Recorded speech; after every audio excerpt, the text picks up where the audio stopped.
आज की जो हमारी क्लास रहने वाली है बीपीएई 144। आज हम इसकी क्लास करने जा रहे हैं। इसमें मैं आपको पूरी बुक पढ़ाने वाला हूं और जो इंपॉर्टेंट क्वेश्चन है जो आपके एग्जाम में आ सकते हैं उन सारे इंपॉर्टेंट क्वेश्चन को करेंगे। बीपीएई 144 ठीक है, काफी इंपॉर्टेंट है।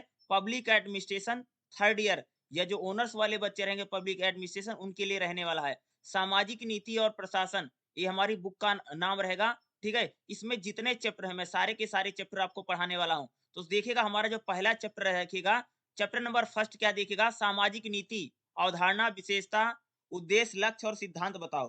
देखो भाई, अगर मैं बात करूं सामाजिक नीति क्या होती है, भाई सामाजिक नीति वही तो समाज को, समाज में जो सुख सुविधाएं यानी सरकार की तरफ से ना जो समाज में योजनाएं चलती हैं, जो नीतियां बनती हैं, उन्हीं को हम लोग बोलते हैं सामाजिक नीति। ठीक है, जैसे देखते नहीं कि समाज में जैसे सरकार की तरफ से पता नहीं जैसे पानी को लेकर के नीति है या बिजली को लेकर के, स्वास्थ्य को लेकर के क्या है, यही तो सारी सामाजिक नीति है। जैसे अभी देखा होगा ना, उज्ज्वला में सिलेंडर बट रहा था या शौचालय मिल रहा है, घर बनाने के लिए कॉलोनी मिल रही, क्या है, यही तो हमारी क्या है, सामाजिक नीति है। समाज को, समाज की भलाई के लिए जो नीतियां बनाई जाती हैं उन्हीं को हम लोग क्या बोलते हैं, सामाजिक नीति कहते हैं। तो सामाजिक नीति को लेकर के आपके एग्जाम में क्वेश्चन जरूर आ सकता है। तो सबसे पहले हम लोग देखेंगे सामाजिक नीति क्या होती है, क्योंकि आपके लिए इंपॉर्टेंट हो सकता है सामाजिक नीति। सामाजिक नीति की विशेषता क्या है और सामाजिक नीति के उद्देश्य और लक्ष्य क्या होते हैं, इन चीजों को देखेंगे। क्योंकि एक क्वेश्चन कह सकता हूं कि आपके एग्जाम में सामाजिक नीति को लेकर के जरूर आ सकते हैं, जरूर पूछा जा सकता है। देखिए सामाजिक नीति की बात करते हैं। नीति शब्द उन सिद्धांतों को इंगित करता है जो इच्छित परिणाम या सामाजिक परिवर्तन की दिशा में कार्रवाई को नियंत्रित करता है। नीति को संक्षिप्त में क्रिया उन्मुख या परिवर्तन उन्मुख कहा जाता है। राजनीतिक प्रक्रिया में भाग लेने के सामाजिक नैतिक महत्वपूर्ण राज्य का साधन है। देखो सरकार की तरफ से, देखो भाई सरकार की तरफ से जो योजनाएं चलाई जाती हैं किसी न किसी उद्देश्य से, वही क्या होती है, हमारी सामाजिक नीति होती है। सामाजिक नीति और सामाजिक कल्याण नीति शब्दों के उपयोग के लिए बारे में देखो, सामाजिक नीति एक प्रकार से कह सकते हो कि सरकार की तरफ से जो समाज के लिए भलाई के लिए जो काम किए जाते हैं वही तो सामाजिक नीति होती है। देखिएगा, जैसे अगर आप देखोगे, जैसे रोजगार, जेल, कानूनी सेवा, सामुदायिक सुरक्षा, ठीक है, सामुदायिक स्वास्थ्य, आवास, ये सारे जो शिक्षा, ये सारे कहते हैं ये सामाजिक नीति की सेवा में शामिल है। भाई सरकार की तरफ से लोगों को रोजगार देना, सरकार की तरफ से कानूनी सेवाएं देना, सरकार की तरफ से लोगों की सुरक्षा करना, सरकार की तरफ से आवास सबको मिले, सबका स्वास्थ्य अच्छा हो, शिक्षा मिले, सरकार की तरफ से जो योजनाएं चलाई जाती हैं वही हमारी क्या होती है, सामाजिक नीति हम उसे बोलते हैं ना। देखिएगा, जैसे अगर आप देखोगे जैसे सुरक्षा के उपाय, भाई सबको सुरक्षा मिले, भाई सरकार का यही तो उद्देश्य होता है कि समाज में जितने लोग हैं सभी सुरक्षित रहें, सबको रहने के लिए आवास यानी घर मिले, ठीक है, सबकी जीवन शैली जो है, लाइफस्टाइल काफी बेहतर हो, सभी के लिए जो कार्यस्थल है उनका सुरक्षित रहे, ठीक है, सभी लोग संविधान का पालन करें।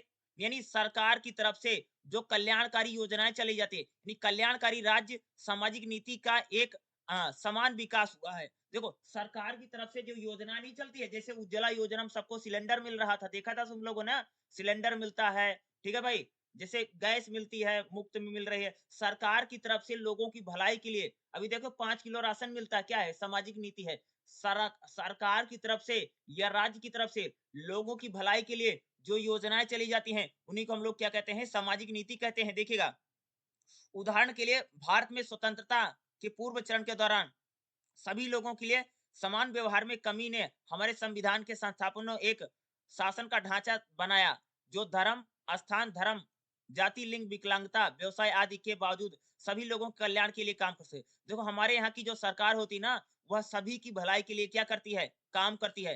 भाई आग देखो, सरकार की तरफ से जो भी योजना है, जैसे आपको पता हो ना कि भाई 5 किलो राशन सबको मिलता है, तो राशन तो सबको मिलता है ना। ऐसा थोड़ी है कि भाई हिंदू को मिलेगा, मुसलमान को नहीं मिलेगा, सिख को मिलेगा और या जैन को नहीं मिलेगा, ऐसा नहीं होता ना कि भाई किसी धर्म के लोगों को, यानी जो सरकारी योजनाएं होती हैं वह वो तो सबको मिलती है ना।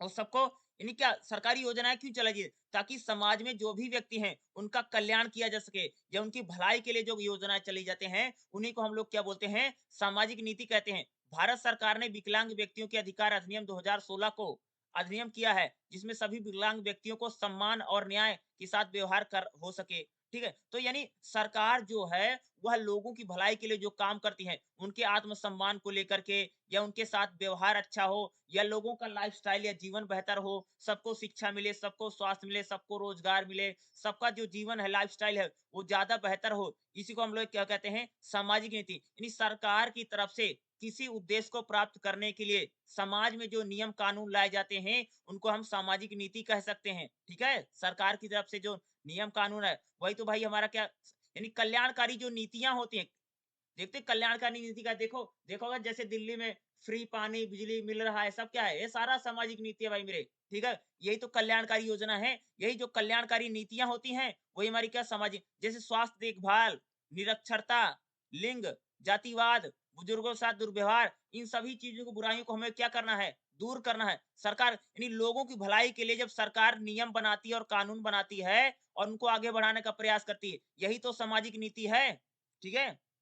जैसे अगर आप देखोगे, जैसे स्वास्थ्य नीति, सामाजिक सुरक्षा, शिक्षा, रोजगार, सामुदायिक देखभाल, आवास क्या है? ये सब सामाजिक नीति है। उसी प्रकार से अगर आप देखोगे, लोगों लोगों के कल्याण के लिए काम करना, समाज में सुरक्षा जैसे अपराध, नशीली दवाओं की लत को कम करवाना, ये भी सामाजिक नीति है। उसी प्रकार से समाज में गरीबी से त्रस्त लोगों की मदद करना, हेल्प करना, ठीक है? जो ट्रांसजेंडर हैं, जो गे हैं, जिसको हम लोग बोलते हैं समलैंगिक बोलते हैं या कह सकते हैं जिनको हम लोग बोलते हैं, इन लोगों की भी मदद करना। यही तो सारी क्या हमारी सामाजिक नीति होती ना, यानी समाज की भलाई के लिए, लोगों की भलाई के लिए सरकार की तरफ से जो योजनाएँ चली जाती हैं, उनको हम क्या कहते हैं भाई मेरे? सामाजिक नीति कहते हैं। सामाजिक नीति की विशेषता क्या होती है? सामाजिक नीति को परिवर्तन के लिए एक सकारात्मक भाई सामाजिक नीति सरकार इसलिए लाती है ताकि समाज में परिवर्तन हो सके। सामाजिक नीति की पहली विशेषता क्या होती है कि सामाजिक नीति किस लिए लाई जाती है? समाज में परिवर्तन के लिए। भाई समाज में जैसे एसटी हैं, एससी हैं, ठीक है? विकलांग है, अनुसूचित जाति के लोग हैं, अनुसूचित जनजाति के लोग हैं, गरीब वर्ग है। इन लोगों में का जीवन में बदलाव आ सके या ये लोग भी समाज में आगे बढ़ सके, इसलिए सामाजिक नीति लाई जाती है, ठीक है? अगला देखिएगा सामाजिक नीति समावेश को निवेश करती है। देखो सामाजिक नीति जो होती है ना, उसमें सभी लोगों को सुविधाएं देने का काम किया जाता है, ठीक है? चाहे कोई भी जात को कोई भी सामाजिक नीति जो है वह क्या होती है? समावेशन में निवेश करती है, यानी सामाजिक नीति सभी की भलाई के लिए काम करती है। चाहे आप गाँव के हैं, चाहे आप शहर के हैं, चाहे आप हिंदू हैं, चाहे मुसलमान हैं, चाहे आप एसटी हैं, एससी हैं, ओबीसी हैं। सामाजिक जो नीति होती है, वह सभी वर्गों की भलाई के लिए क्या करती है? काम करती है। चाहे आप विकलांग हैं, चाहे आप अपाहिज हैं, हर व्यक्ति को सारी योजनाएँ सरकार की तरफ से मुहैया करवाई जाती है। यानी सामाजिक नीति सबकी भलाई के लिए काम करती है, जो सामाजिक नीति होगी, ठीक है? अगले दिन सामाजिक नीति जो होती है, सामूहिक हस्तक्षेप को केंद्रित करती है। यानी सामाजिक नीति होती है वह क्या करती है? सामूहिक हस्तक्षेप को केंद्रित करती है। यानी जा जो पूरा समूह है, सबकी मदद के लिए काम करती है, पूरा जो समूह यानी जैसे आप सामाजिक नीति अगर कोई योजना बनेगी, तो सरकार की तरफ से सरकार पूरे देश की भलाई के लिए उस नीति को चलाएगी। ये थोड़ी है कि वो किसी खास वर्ग के लिए, किसी खास जाति के लिए। भाई सरकार की जो योजना जैसे अगर आप उज्ज्वला योजना है, ठीक है? आवास योजना है, शौचालय जो घर-घर बन रहे हैं, इसकी जो योजना होती है, तो सबको मिलती है ना, सब लोगों के लिए है। ऐसा थोड़ी है किसी खास व्यक्ति के लिए, किसी खास वर्ग के लिए है। सामाजिक नीति क्या होती है? सामूहिक हस्तक्षेप पर क्या रहती है? केंद्रित रहती है। कोई भी अगर हम सामाजिक नीति होगी, देखिए सामाजिक नीति का उद्देश्य क्या होता है? भाई कोई भी सामाजिक नीति उसका उद्देश्य क्या होता है? अगर हम उद्देश्य सामाजिक नीति का पहला उद्देश्य होता है लोगों को लाभ पहुँचाना। क्या होता है भाई मेरे? हर सामाजिक नीति का उद्देश्य होता है कि लोगों की शिक्षा है, स्वास्थ्य है, आवास है, जैसी ज़रूरतों को, आवश्यकताओं को पूरा करना। सामाजिक नीति का उद्देश्य क्या है कि हर व्यक्ति तक जो योजनाएँ हैं, उनको पहुँचाना है, लोगों के जीवन में बदलाव लाना है, ठीक है? हर व्यक्ति को शिक्षा मिले, स्वास्थ्य मिले, आवास मिले, सामाजिक सुरक्षा मिले, यह सामाजिक नीतियों का क्या है? उद्देश्य है। सामाजिक नीति का दूसरा उद्देश्य क्या है? आर्थिक और गैर आर्थिक उद्देश्य। यानी हर व्यक्ति को रोजगार मिले, हर व्यक्ति को इतना पैसा मिले कि वो अपना जीवन यापन कर सके। यही हमारा क्या होता है? सामाजिक नीति का क्या होता है भाई मेरे? उद्देश्य होता है। हर सामाजिक नीति का उद्देश्य क्या होता है? कि लोगों के लिए भलाई के लिए काम करना है। यानी हर व्यक्ति को भोजन, कपड़ा, घर इतना मिल सके, यह सामाजिक नीति का क्या था? उद्देश्य होता है। ये हर व्यक्ति को अच्छा जीवन जीने का मौका मिले, सामाजिक नीति का उद्देश्य क्या होता है? संसाधनों को अमीर से गरीब में हस्तांतरित करना। देखो, सामाजिक नीति का उद्देश्य होता है कि जो संसाधन है, जो रिसोर्स है, वो हर व्यक्ति को मिले। भाई ऐसा नहीं कि अमीर व्यक्ति ही समाज में आगे बढ़े, गरीब व्यक्ति पिछड़ते चले जाएँ। नहीं, सामाजिक नीति का उद्देश्य यही होता है कि गरीब व्यक्ति को भी सभी योजनाओं का लाभ मिले, ठीक है? यानी गरीब से गरीब व्यक्ति को भी सभी योजनाएँ मिले, यानी उसको उसका भी डेवलपमेंट हो, उसका भी विकास हो। वह भी अच्छे तरीके से खा पी सके, उसका भी स्वास्थ्य, ये सामाजिक नीति का क्या होता है? उद्देश्य होता है। यानी जो सुख-सुविधाएँ अमीर व्यक्तियों को मिल रही हैं, वह सुख-सुविधाएँ गरीब व्यक्तियों को भी मिले, यह सामाजिक नीति का क्या होता है? उद्देश्य होता है। तो ये क्या है? उद्देश्य होता है। ये आपके एग्ज़ाम में ज़रूर आ सकता है सामाजिक नीति को लेकर के, ठीक है? सामाजिक नीति का उद्देश्य क्या होता है? लक्ष्य क्या होता है? भाई सामाजिक नीति का उद्देश्य समाज में संतुलन बनाना, समाज में सबको न्याय मिले, ठीक है? समाज में संतुलन बने, समाज में शांति व्यवस्था हो, ठीक है? समाज में एकता के लिए सामाजिक नीति बनाई जाती है। सामाजिक नीति क्यों बनाई जाती है? भाई सामाजिक नीति इसलिए बनाई जाती है ताकि समाज में शांति रहे, ठीक है? सब सब सुखी रहें, ठीक है? सबकी लाइफ अच्छी रहे, समाज में एकता रहे और समाज में अमीरी और गरीबी की जो खाई है वह कम हो, हर व्यक्ति का भला हो, यह सामाजिक नीति का क्या होता है? लक्ष्य होता है। तो सामाजिक नीति को लेकर के आपके एग्जाम में क्वेश्चन जरूर पूछा जा सकता है और ये काफी इंपॉर्टेंट रहने वाला है। और पहले चैप्टर से अगर मैं बताऊं तो आपको क्या पढ़ के जाना है? सामाजिक नीति। ये क्वेश्चन एग्जाम में जरूर पूछा जा सकता है और आएगा ही आएगा, ठीक है? जो पहला चैप्टर है काफी इंपॉर्टेंट है, इससे क्वेश्चन आ सकता है, ठीक है? चलिए अब हम लोग क्या करते हैं, अगला चैप्टर देख लेते हैं क्या क्या इंपॉर्टेंट है उसमें। का क्या है? चैप्टर नंबर सेकंड देखिए, क्या काफी इंपॉर्टेंट चैप्टर है, सामाजिक नीति और प्रशासन, ठीक है? देखिए एक चीज बताऊं, जो भी सामाजिक नीति है, सरकार की जो भी योजनाएं होती हैं, वह शासन प्रशासन के जरिए ही लोगों तक पहुंचाई जाती है। जैसे मान लो भाई मेरे, कि मान लीजिए कि भारत सरकार है, नरेंद्र मोदी की सरकार है। नरेंद्र मोदी सरकार ने बोला कि भाई सबको 5 किलो राशन मिलेगा। क्या मिलेगा? सबको 5 किलो राशन मिलेगा हर आदमी को। तो जो ये नीति बनी है, भाई सबको 5 किलो राशन दिया जाएगा। तो इसको आगे कौन बढ़ाएगा? तो प्रशासन ही तो करता है। जो प्रशासन होता है, जो सरकारी लोग होते हैं, जो सरकारी महकमा होता है, जो सरकारी अधिकारी होते हैं, जो सरकारी वर्कर हैं, वही तो उस योजना को आगे बढ़ाते हैं, वही तो लोगों तक पहुँचाते हैं। जो अधिकारी तंत्र है, उसी को हम लोग बोलते हैं सामाजिक नीति और प्रशासन, ठीक है? सामाजिक नीति में प्रशासन होता है और सरकारी संस्थाएं शामिल होती है। जैसे मान लो कि सरकार की तरफ से अगर कोई भी सामाजिक नीति बनी है, अगर कोई भी नियम कानून बना है, तो उन नियम कानूनों को लोगों तक पहुंचाने में कौन काम करेगा? जो सरकारी संस्थाएं होती हैं, वही तो पहुंचाएगी। अब जैसे मान लो 5 किलो राशन सबको मिलना है, तो 5 किलो राशन कौन बांटेगा? जैसे केंद्र सरकार से राशन चलेगा, ठीक है? फिर वो राज्य राज्य सरकार के पास आएगा, राज्य सरकार के पास, वो जिला प्रशासन के पास आएगा, जिला प्रशासन के बाद वो किस पर जाएगा? प्रधान या कोटेदार जो होता है, जिसके पास कोटा होता है, जिसको हम बोलते हैं ना, या डिपो होल्डर जो होते हैं, उनके पास जाएगा और वो क्या करेगा? आपके राशन को पूरा बांटेगा। तो इस प्रकार से सामाजिक नीति यानी 5 किलो राशन की जो नीति है, वो आम आदमी तक पहुंच रही है। तो अगर आप देखेंगे, कोई भी जो सामाजिक नीति है, वह सामाजिक नीति कौन उसको लागू करवाता है? जो सरकारी तंत्र होते हैं, जो सरकारी अधिकारी होते हैं, जो सरकारी संस्थाएं होती हैं, ठीक है? वो उनको क्या करती हैं? लागू करवाती हैं। लागू करवाने के क्या करती हैं? उनके द्वारा काम किया जाता है। कोई भी सरकारी नीति हो, ठीक है? कोई भी सामाजिक नीति है, जैसे 5 किलो राशन है, उज्ज्वला योजना में सिलेंडर मिल रहा है, ठीक है? कोई भी अगर सामाजिक नीति है, तो वह जो सरकारी अधिकारी हैं, जो हमारा शासन प्रशासन है, उस शासन प्रशासन के जरिए उस सार्वजनिक जो सामाजिक नीति है, वह सामाजिक नीति आम आदमी तक पहुंचेगी। क्या पहुंचेगी? आम आदमी तक, यानी गांव देहात तक जो पहुंचेगी, वो किसके जरिए पहुंचेगी? प्रशासन के जरिए। जैसे हमारा जिला प्रशासन है, ठीक है?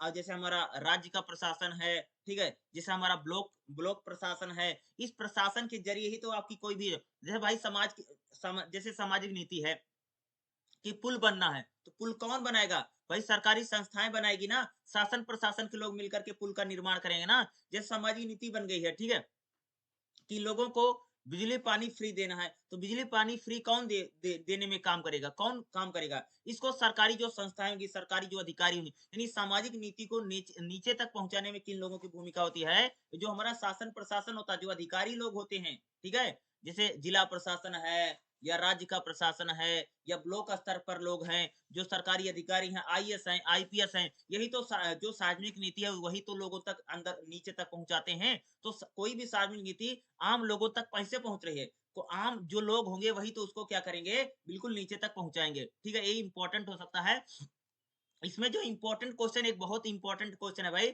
नशा मुक्त भारत अभियान। ये क्वेश्चन बहुत इंपॉर्टेंट, कई बार एग्जाम में क्वेश्चन आया। जब मैं प्रीवियस ईयर का क्वेश्चन का वीडियो मैं बना रहा था, तो उसमें से नशा मुक्त भारत अभियान ये काफी इंपॉर्टेंट है, हम लोग इसको जरूर करेंगे, ठीक है, क्योंकि नशा मुक्त भारत जो अभियान है ये काफी इंपॉर्टेंट हो सकता है और आपके एग्जाम में आ सकता है, ठीक है।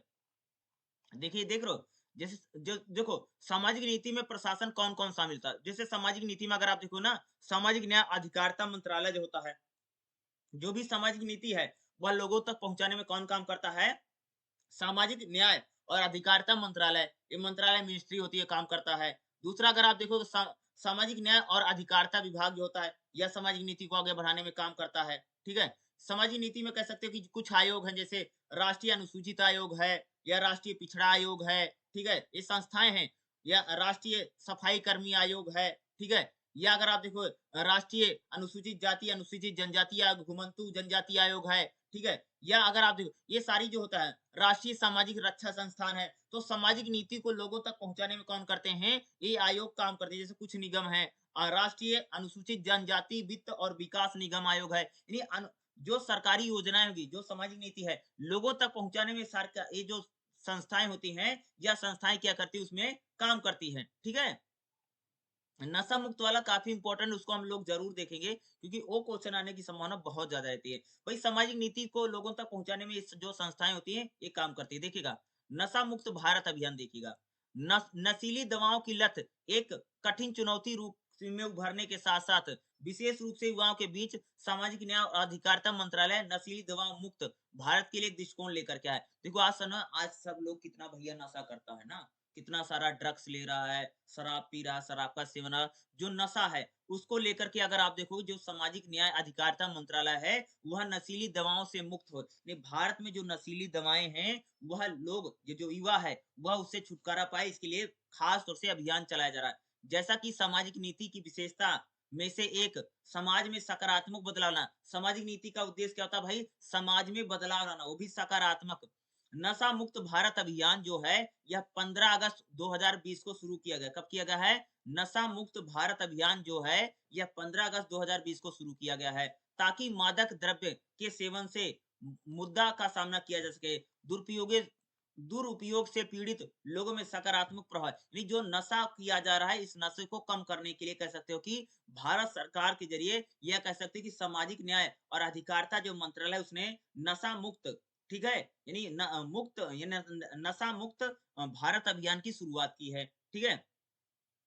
इस आंदोलन को अच्छी तरीके से संचालित करने के लिए कई सारे माध्यमों का यूज किया जा रहा है, जिसमें शीर्ष पर मंत्रालय की कई सारी परियोजना है, जिसके जरिए काम किया जा रहा है, ठीक है। दूसरा अगर आप देखोगे, संबंधित राज्यों में चयनित संवेदित जिला, यानी इसको राज्य स्तर पर, जिला स्तर पर भी ये जो नशा मुक्त अभियान है, इसको बड़े लेवल पर चला रहा है। साथ ही साथ हमारे जो जिला पंचायत होती है, जिला लेवल पर भी नशा मुक्त अभियान को चलाने के लिए कह सकते हो, जो जिला स्तरीय नशा मुक्त अभियान समिति है, उसका गठन किया गया है। साथ ही साथ जो जिला कलेक्टर है, ठीक है, इनके जरिए भी स्वास्थ्य, शिक्षा, महिला और बाल, पुलिस, फील्ड एजेंसियां, ये भी कह सकते हैं नशा मुक्त अभियान चलाने में क्या कर रही हैं, काम कर रही हैं। जिला स्तर पर अभियान समिति के कार्यों में शामिल हैं, ठीक है, यानी जो स्वयं सेवक है, वो नशीली दवाओं के दुरुपयोग को, दुष्प्रभाव को लोगों को जाकर के जागरूक करते हैं। भाई, क्या है कि अगर आप देखोगे, जो स्वयं सेवक हैं, ठीक है, जो एनजीओ हैं, वह जाकर के लोगों को एक प्रकार से समझा रहे हैं, बुझा रहे हैं कि भाई नशा नहीं करना है, या नशे के बारे में जागरूकता फैला रहे हैं, ताकि जो नशे का जो सेवन है, मादक पदार्थों का जो बड़ी संख्या में लोग सेवन कर रहे हैं, उससे दूर हटें, ठीक है। नशा मुक्त अभियान जो चल रहा है, इस प्रकार केंद्र से लेकर के जिला स्तर तक कई सारी जो एजेंसियां हैं, स्वयं सेवक हैं, वह सभी हितों को ध्यान में रखते हुए एक सफलता, यानी इस अभियान को सफल बनाने के लिए कह सकते हो कि लोग लगे हुए हैं नशा मुक्त को लेकर के। जैसे अगर हम बात करें, नशा मुक्त भारत जो अभियान, इसकी वेबसाइट भी बनाई गई है, ताकि हम नशा मुक्त कर सके। देखिए, हमारे पूर्वजों ने भारत माता के लिए स्वतंत्रता प्राप्त की है, अब हमें देश से नशे को मुक्त बनाना है, देश में जो नशा है, इसको बिल्कुल कम करना, मुक्त कराना है, हमारा कर्तव्य है। मैं यह संकल्प लेती हूँ कि मैं इस उद्देश्य के लिए प्रतिबद्ध रहूंगा, इसके लिए मैं अपना समय समर्पित करूंगा, ना तो मैं दवा लूंगा, ना तो दूसरों को लेने दूंगा, यानी ना तो मैं नशा करूंगा, नशीली दवाओं का सेवन करूंगा, ना तो मैं किसी दूसरे व्यक्ति को नशीली दवाओं का सेवन करने दूंगा। मैं अपने परिवार, बच्चे, मोहल्ले, कार्यस्थल नशा मुक्त अभियान की शुरुआत करूंगा। मेरा मानना है कि दुनिया में जो भी देश इस खतरे में है, मुक्त दिखाई देते हैं, वह इसलिए क्योंकि उनके नागरिकों ने ड्रग्स न लेने की एक प्रकार से संकल्प रखा है। तो ये नशा मुक्त जो अभियान है उसमें एक प्रकार से लोगों को क्या शपथ दिलाई जाती है, ठीक है? ना तो मैं नशा करूंगा, ना तो लोगों को नशा करने दूंगा। जिस प्रकार से हमारे देश के सेनानियों ने देश को आजादी दिलाई है, उसी प्रकार से हम लोग भी ये संकल्प लेते हैं कि देश में से नशे को बाहर निकाल करके भेजेंगे, ये हमारा मूल कर्तव्य है। ना तो हम लोग नशा करेंगे, ना तो हम किसी दूसरे को नशा करने देंगे। तो ये भारत सरकार का एक अभियान है जिसमें नशा मुक्त भारत अभियान चलाया जा रहा है। ये क्वेश्चन आपके लिए काफी इंपॉर्टेंट हो सकता है, नशा मुक्त वाला जो है ना, ये क्वेश्चन आ सकता है क्योंकि प्रीवियस ईयर में क्वेश्चन इसको काफी पूछा गया है, तो इस बार भी इंपॉर्टेंट हो सकता है। तो इस बार भी इसको करके जरूर जाना, छोड़ना नहीं किसी को भाई मेरे। नशा मुक्त वाला आ सकता है, ठीक है? इसको ध्यान में रखना, ठीक। हमारा नेक्स्ट चैप्टर क्या है? चैप्टर नंबर 3 देखिएगा क्या है? निर्धनता का आकलन कैसे की जाए। भाई कितनी गरीबी है इसका आकलन, यानी आकलन का मतलब अनुमान। निर्धनता क्या होता है? निर्धनता का मतलब गरीबी, आकलन का मतलब अनुमान लगाना। गरीबी का आकलन कैसे किया जाता है, ठीक है? भारत में भारत में वर्तमान में गरीबी किस स्तर पर है, ठीक है? गरीबी का आकलन कैसे किया जाता है और हमारे देश में प्रेजेंट टाइम में यानी वर्तमान समय में गरीबी का स्तर कैसा है, ठीक है? इस चीज़ों दोनों चीज़ें हम लोग क्या करेंगे, बात करेंगे। देखो, गरीबी का आकलन कैसे किया जाता है? देखिएगा, भारत में राष्ट्रीय स्तर पर पहली बार गाँव और शहरी शहरी गरीबी रेखा को 1900 यानी 1979 में वाई के समिति द्वारा पेशकश किया गया था। पहली बार आधिकारिक गरीबी की गणना शुरू की गई थी। बाद में 1993 में कह सकते हैं कि डीटी समिति ने गरीबी रेखाओं को राज्य तक विस्तारित किया। समय के साथ अधिक गरीबी की गणना की अनुमति दी गई। 2005 में सरकार ने यह मानते हुए कि गरीबी रेखा बहुत कम है, गरीबी रेखा पर नए सिरे से विचार किया। तेंदुलकर समिति की नियुक्ति की गई। इस समिति ने इस खंड में हमें तेंदुलकर विशेषज्ञ समूह जैसे व्यय सर्वे, सामाजिक आर्थिक आयोग, जाति जनगणना के बारे में चर्चा करेंगे, जिनमें हम भारत में गरीबी के आकलन को 3 अलग-अलग तरीके से दिए गए हैं। भारत में जो गरीबी है उसको 3 अलग-अलग तरीके से आकलन किया जाता है भारत में गरीबी को लेकर के। तो भारत में गरीबी को लेकर के एक समिति बनाई गई जिसका नाम है तेंदुलकर समिति। तो भैया मेरे 2009 में तेंदुलकर समिति ने गरीबी को मापने का एक तरीके बताए थे। गरीबी को कैसे मापना है? सबसे पहले इसने गरीबी रेखा को 1979 के बाद सभी गरीबी उन्मूलन के उपाय किए जाने वाले कैलोरी मापदंड से हटा करके बजाय पोषण संबंधी नियम, यानी भाई कितने, यानी लोगों को कितना पोषण मिल रहा है, यानी लोग कितना पोषक तत्व खा रहे हैं, इसके आधार पर गरीबी को डिसाइड किया गया है।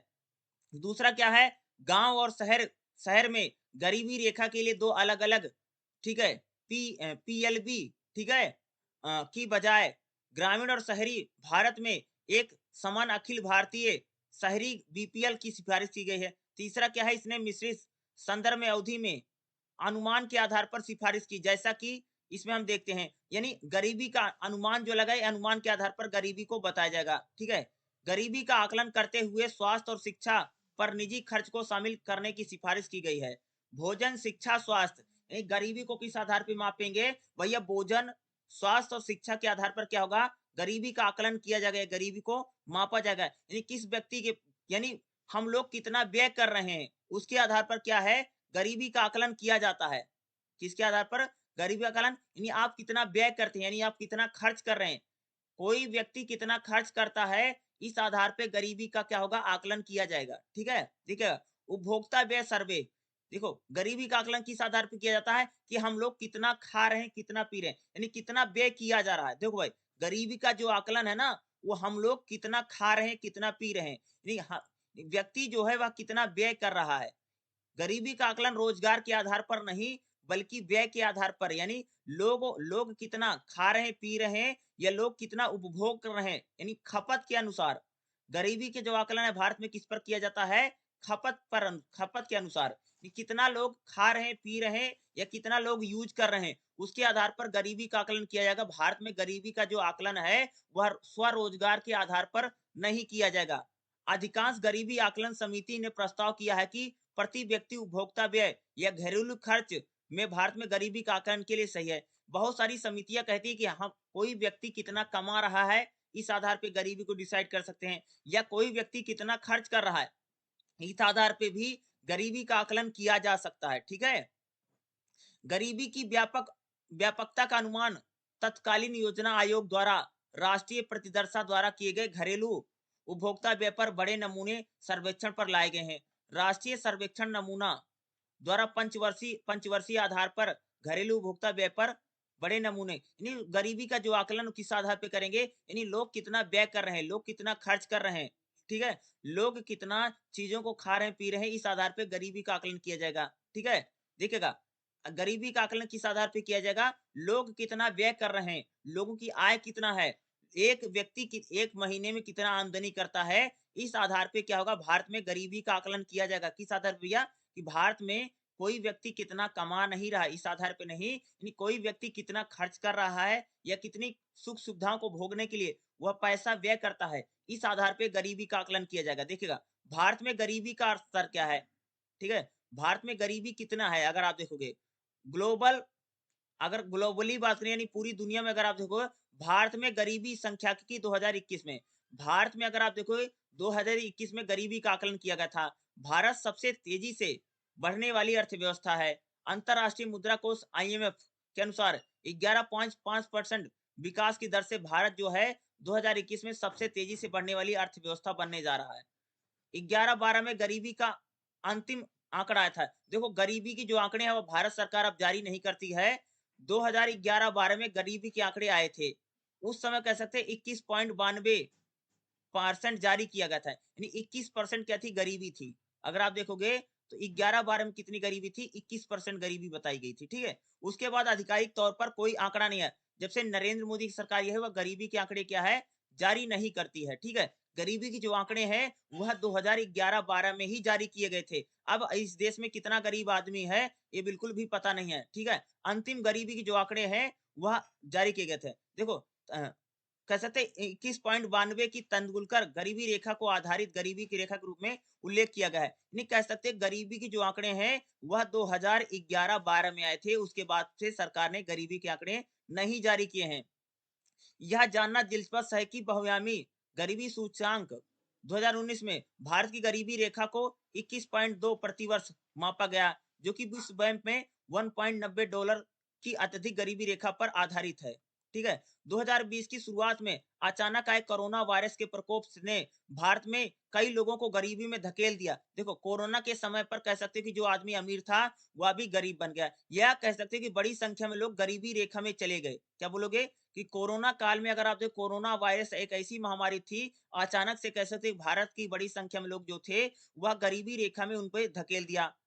कह सकते हैं 2021 के अंतर्गत 19 यानी 50 से लेकर के 109 यानी 199 बिलियन अतिरिक्त लोग गरीबी रेखा के शिकार हुए। साथ ही साथ कह सकते हैं कि महामारी कारण से कहते बड़े पैमाने पर लोगों की नौकरियां गई, लोगों की सैलरियां कटी। इस वजह से भी कह सकते हैं कि बड़ी संख्या में जो लोग हैं वह गरीबी रेखा के अंदर चले गए। ठीक है, या गरीबी रेखा में आ गए।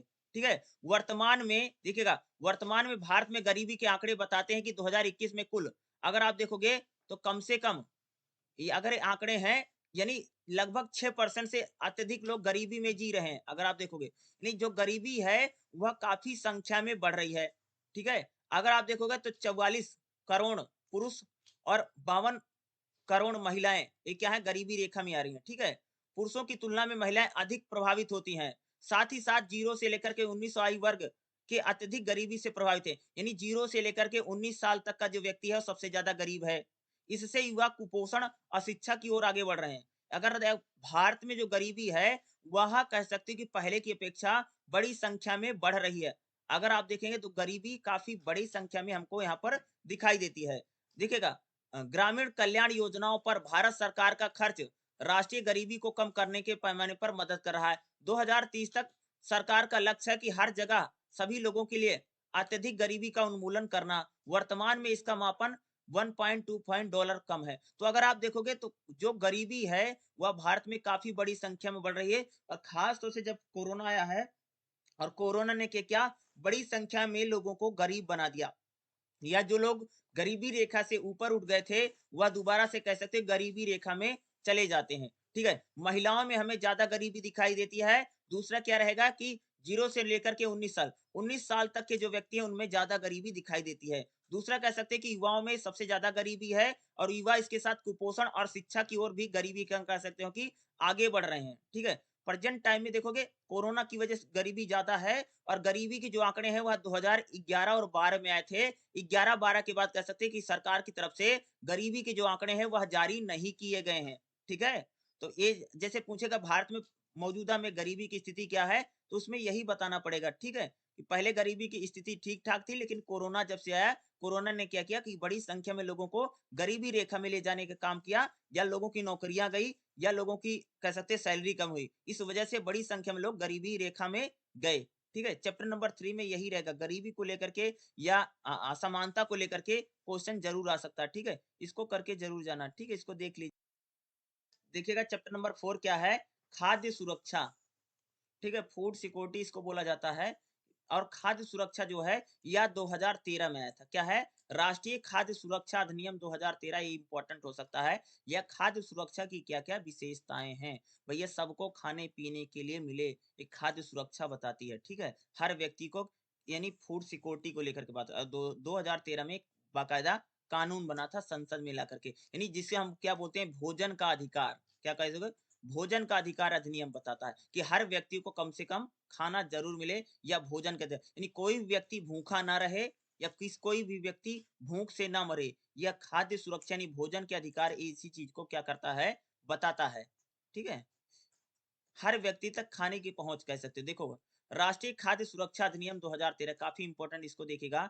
राष्ट्रीय खाद्य सुरक्षा अधिनियम 2013, ठीक है, जिसका उद्देश्य देश के यानी 1.2 अरब लोगों में से लगभग 2/3 आबादी को रियायती खाद्यान्न उपलब्ध कराना है। ये क्या है, लगभग आधी से ज्यादा आबादी को खाद्यान्न उपलब्ध कराने का लक्ष्य रखा गया है। इसे 12 सितंबर 2013 को कानून के रूप में लागू किया गया, जो 5 जुलाई 2013 को लागू हुआ। राष्ट्रीय खाद्य सुरक्षा जो अधिनियम है, यह लोकसभा समिति की रिपोर्ट राष्ट्रीय खाद्य सुरक्षा विधेयक 2011 की रिपोर्ट में बताया गया, जिसमें कहा गया कि खाद्य सुरक्षा का अर्थ है घरेलू मांग को पूरा करने के लिए पर्याप्त में खाद्यान्न को उपलब्ध कराना है। ठीक है, यानी लोगों तक भोजन की पहुंच हो। क्या है, खाद्य सुरक्षा क्या है, लोगों तक भोजन की पहुंच हो, यही खाद्य सुरक्षा बताती है। रिपोर्ट में कहा गया था कि खाद्य खाद्य सुरक्षा की समस्या को दूर करने के लिए यह एक आदर्श बदलाव का प्रतीक है, जो कि वर्तमान में कल्याणकारी दृष्टिकोण पर आधारित है। ठीक है, दृष्टिकोण के लिए इसमें वितरण प्रणाली के अंतर्गत लगभग 2/3 यानी 67% आबादी को सब्सिडी देकर के क्या करना है, 2/3% आबादी को सब्सिडी देकर के उनको खाने की जो चीजें हैं उसको उपलब्ध कराने, खाद्यान्न को, जिसमें देश की लगभग 40% बच्चे कुपोषित हैं। वह इस योजना में काफी महत्व बढ़ गया है। ठीक है, खाद्य सुरक्षा जो अधिनियम 2013 है, भारत सरकार ने मौजूदा खाद्य सुरक्षा कार्यक्रमों में कानून अधिकार में इसमें परिवर्तित किया, जिसमें मध्यांतर भोजन यानी मिड डे मील। ठीक है, खाद्य सुरक्षा में क्या किया गया है कि सरकारी स्कूलों में मिड डे मील की योजना, ठीक है, या एकीकृत बाल विकास योजना सेवाएं सार्वजनिक वितरण प्रणाली को शामिल किया गया है। मध्यांतर भोजन के लिए और बाल विकास के लिए प्रकृति में सार्वभौमिक के लिए कह सकते हो कि 2/3 आबादी को लगभग गांव में 75% और शहरों में लगभग 50% आबादी तक खाद्य की सुरक्षा को पहुंचाने का लक्ष्य रखा गया है। ठीक है, और इसमें खाद्य सुरक्षा में अगर आप देखोगे इसमें क्या रखा गया है, 3 रुपए किलो चावल, 2 रुपए किलो गेहूं और 1 रुपए किलो मोटा अनाज दिया जाएगा। ठीक है, खाद्य सुरक्षा में क्या है, 3 रुपए किलो गेहूं दिया जाएगा और 2 रुपए प्रति किलोग्राम, क्या यानी 2 रुपए किलो गेहूं, और जो मोटा अनाज में जैसे बाजरा रहेगा, इसमें यह 1 रुपए प्रति किलो दिया जाएगा। खाद्य सुरक्षा जो अधिनियम है, इसके अलावा कह सकते हैं कि भारत सरकार ने मातृ अधिकारों के लिए, ठीक है, गर्भवती महिलाओं को लिए भी इसमें लेकर के, साथ ही साथ गर्भवती महिलाओं को स्तनपान के लिए, माताओं और बच्चों के लिए भी इसमें दैनिक जीवन में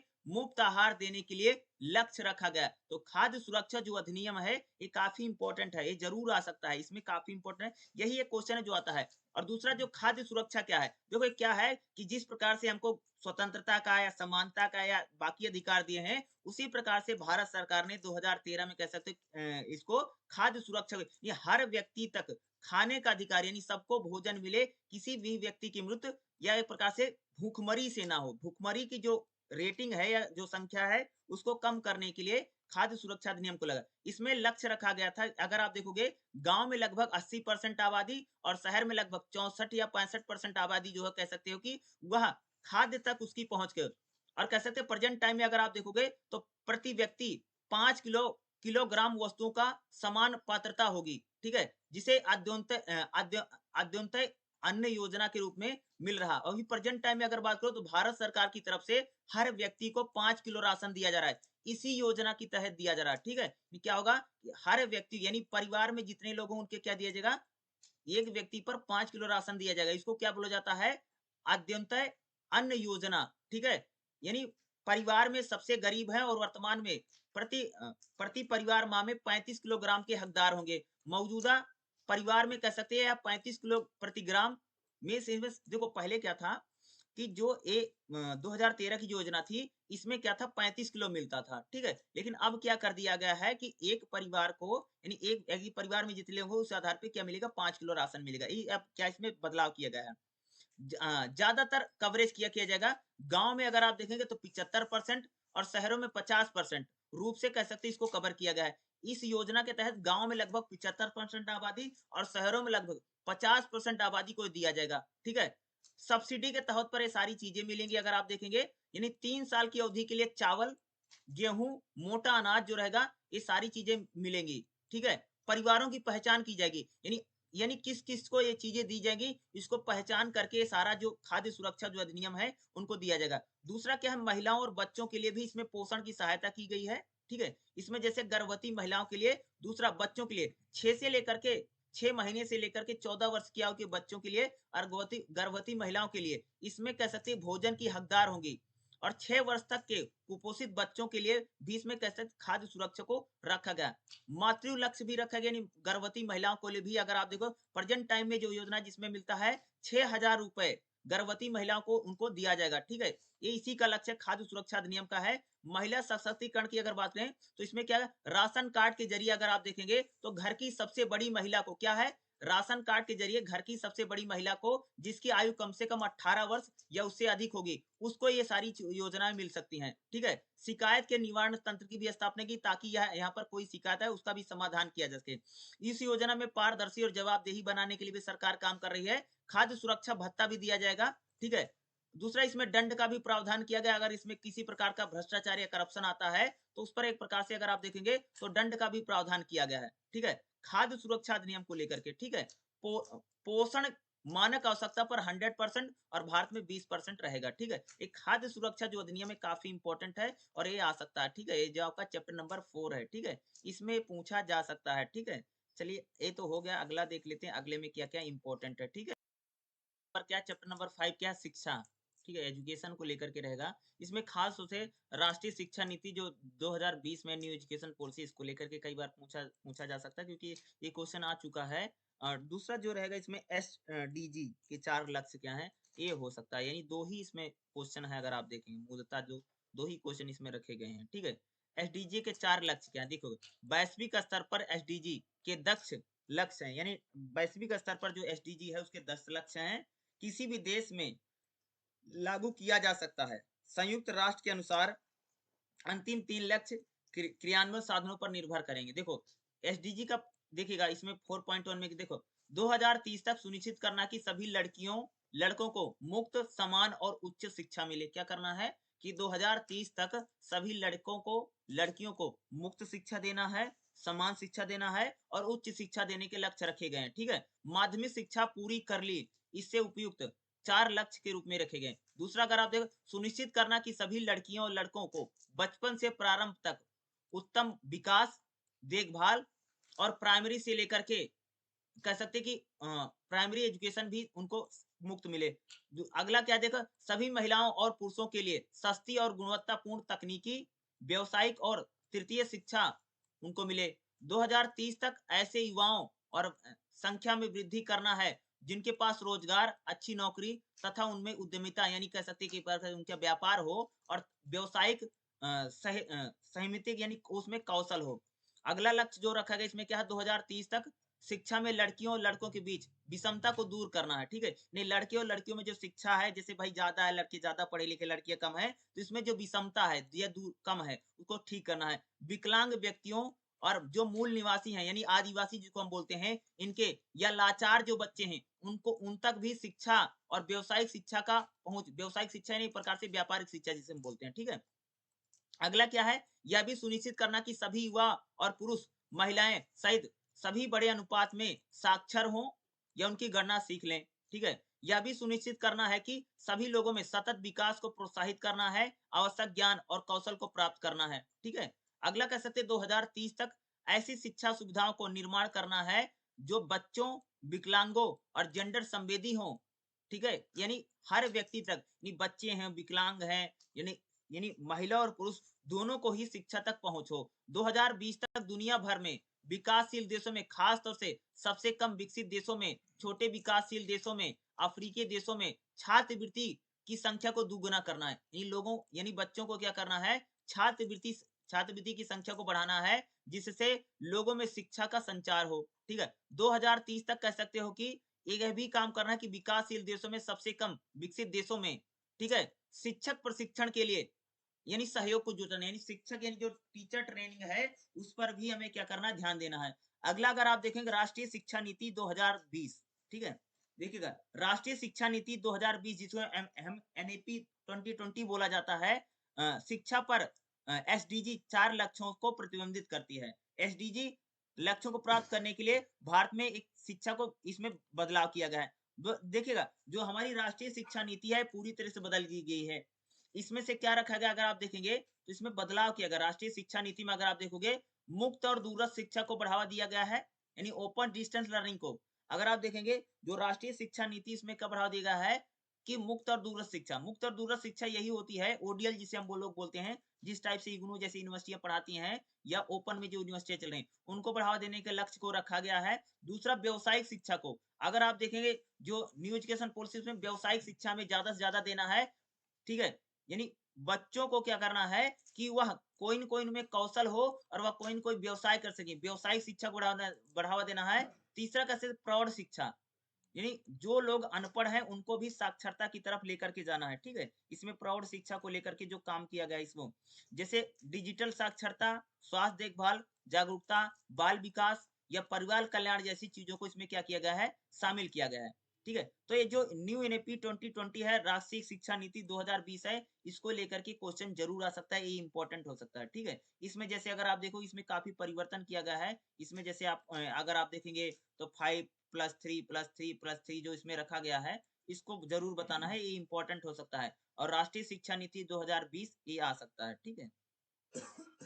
ये अब इसमें पूछा जा सकता है। और जैसे सरकार की कुछ योजनाएं जिसमें शिक्षा को लेकर के बात की जाती है, समग्र शिक्षा कहते हैं। समग्र शिक्षा का मतलब था कि सभी तक शिक्षा की पहुंच हो, ये सरकार की योजना, उसको हम समग्र शिक्षा बोलते हैं। यानी जिसमें जिसमें जाति, लिंग या इस यानी बिना किसी भेदभाव के हर व्यक्ति को शिक्षा मिले, इसको बोलते हैं एक प्रकार से अगर आप बोलोगे समग्र शिक्षा। समग्र शिक्षा में अगर आप देखो, डिजिटल शिक्षा को भी रखा गया है, जैसे इसमें स्मार्ट क्लासरूम है, डिजिटल बोर्ड है, डायरेक्ट टू डायरेक्ट चैनल है, इसके जरिए शिक्षा को बढ़ावा दिया जाएगा, ठीक है। दूसरा है बेटी बचाओ बेटी पढ़ाओ। बेटी बचाओ बेटी पढ़ाओ योजना में भी अगर आप देखेंगे, इसमें भी महिलाओं और बालिकाओं के लिए शिक्षा के काम किया गया है। इस योजना की अगर हम लोग बात करें, ओपन स्कूल, अगर आप देखो ना कि बहुत सारे ओपन स्कूलिंग, जैसे इग्नू एक प्रकार का ओपन स्कूल है, उसी प्रकार से 12वीं तक एसओएल जो है, इसकी भी स्थापना की गई। 10वीं और 12वीं की छात्रों को देने कौशल देने के लिए भी क्या कर रहा है, काम कर रहा है। तो शिक्षा को बढ़ावा देने के लिए सरकार की तरफ से कई सारी योजनाएं चल रही हैं, ठीक है।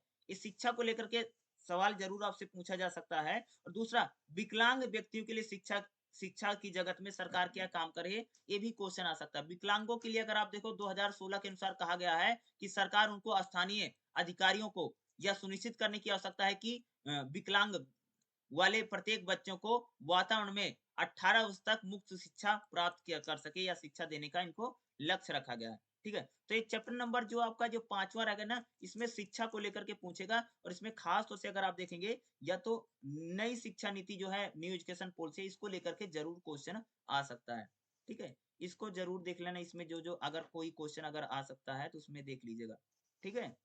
तो चलिए अगला देख लेते हैं, अगला जो इसमें चैप्टर रहने वाला है, ठीक है। नंबर 6 क्या है? स्वास्थ्य को लेकर के है, ठीक है। स्वास्थ्य को लेकर के अगर बात हो, इसमें जो इम्पोर्टेंट हमारे लिए बनेगा, जैसे राष्ट्रीय स्वास्थ्य नीति 2017, ये इम्पोर्टेंट हो सकता है, ये आपके लिए आ सकता है। या भारत में स्वास्थ्य की देखभाल के लिए कौन-कौन से पहल, देखो भारत में अगर आप देखोगे तो भारत सरकार स्वास्थ्य को लेकर के काम करी, जैसे नशा मुक्त अभियान चला रही है, ठीक है। नशा मुक्त भारत अभियान जो चल रहा है। दूसरा, मलेरिया की रोकथाम करने के लिए सरकार की जो योजना चल रही है, ये है। भारत में स्वास्थ्य की पहल है। क्षय रोग यानी टीबी मुक्त भारत को लेकर के सरकार की योजना है। और बच्चों में जो टीकाकरण किया जा रहा है, ये भी कह सकते हैं कि भारत सरकार की तरफ से कह सकते हैं स्वास्थ्य योजनाओं को लेकर के काफी काम किया जा रहा है। यह मातृ यानी मृत्यु दर, ठीक है, ये गर्भवती महिलाओं के समय जब उनकी कह सकते हैं प्रकार से अगर आप देखोगे जो मृत्यु हो जाती है, उसको कम करने के लिए सरकार करें। अगर आप भारत की सरकार की तरफ से कौन-कौन सी स्वास्थ्य योजनाएं चल रही हैं, तो इसमें क्या है, मातृ मृत्यु दर अनुपात को कम करना है, पहला ये है। दूसरा, अगर आप देखें बच्चों में टीकाकरण, ठीक है, बच्चों में कोई भी गंभीर या ऐसी बीमारी ना हो, इसके लिए टीकाकरण करवाना है। तीसरा, कह सकते हैं भारत सरकार की तरफ से जो स्वास्थ्य पहल चल रही है, उसमें क्षय रोग यानी टीबी है, टीबी मुक्त भारत बने, ये इसके लिए सरकार तमाम प्रयास कर रही है। अगला कह सकते हैं नशा मुक्त भारत अभियान चलाया जा रहा है, एक प्रकार से नशे से दूर करना है। और मलेरिया को लेकर के, मलेरिया की रोकथाम को लेकर के भी कह सकते हैं कि सरकार की बहुत सारी पहल हो रही है, ताकि इसको भी हम क्या कर सकें, कम कर सकें। और आपके लिए जो इम्पोर्टेंट इसमें से बनेगा, राष्ट्रीय स्वास्थ्य नीति 2017, ये जरूर आ सकता है, इसको पूछा जरूर जा सकता है, ठीक है। जैसे राष्ट्रीय स्वास्थ्य नीति 2017 क्या है, ठीक है, इसको बनाया गया था भाई, ठीक है, राष्ट्रीय स्वास्थ्य नीति 2017 में, ठीक है। इसको देख लेते हैं थोड़ा सा, ये जो आपके लिए दे रखा है, देखिएगा, राष्ट्रीय स्वास्थ्य नीति 2017 देखिएगा। 1983 से लेकर के 2002 में भारत सरकार की राष्ट्रीय स्वास्थ्य नीति ने स्वास्थ्य योजनाओं, कार्यक्रमों और नीतियों को काफी प्रोत्साहन दिया था। वास्तव में स्वतंत्रता के बाद 1947 से सरकार द्वारा विकसित और प्रयासों से मातृ मृत्यु दर और शिशु मृत्यु दर को कम कर दिया। फिर भी गैर सरकारी संचारी संक्रामक रोगों की दर में बढ़ रही थी। तो अगर आप देखो, स्वास्थ्य नीति को, हमारी जो पहले की स्वास्थ्य नीतियां थी वो अच्छी थी, काम हो रहा था, लेकिन उससे भी बेहतर हमें एक स्वास्थ्य नीति लेकर के आनी थी, जिसको कह सकते हैं 2017 में सरकार लेकर के आती है, राष्ट्रीय स्वास्थ्य नीति 2017। अगर राष्ट्रीय स्वास्थ्य नीति जो है 2017, इसमें है क्या, अगर बात करेंगे, खास तौर से इसमें राष्ट्रीय स्वास्थ्य नीति जो 2017 है, देश भर में स्वास्थ्य सुविधाओं को बेहतर बनाना है, पहले लक्ष्य रखा गया है। दूसरा, कह सकते हैं जो राष्ट्रीय स्वास्थ्य नीति 2017 है, इसमें क्या किया गया है, वंचित और हाशिए के लोगों के समुदाय तक स्वास्थ्य को पहुंचाना है। लोगों यानी गरीब लोगों के लिए भी कह सकते हैं स्वास्थ्य की पहुंच हो, इसको भी आसान बनाने के लिए काम किया गया है। तीसरा, कह सकते हैं सेवाओं की उच्च लागत के कारण असमर्थ जो लोग हैं, जो जिन लोगों तक स्वास्थ्य सुविधाएं नहीं पहुंच पा रही, उनके लिए भी क्या हमें काम करना है, सार्वभौमिकता, यानी सरकार की तरफ से लक्ष्य रखा गया कि हर व्यक्ति के स्वास्थ्य अच्छा हो, इसके लिए भी हमें क्या करना, काम करना है।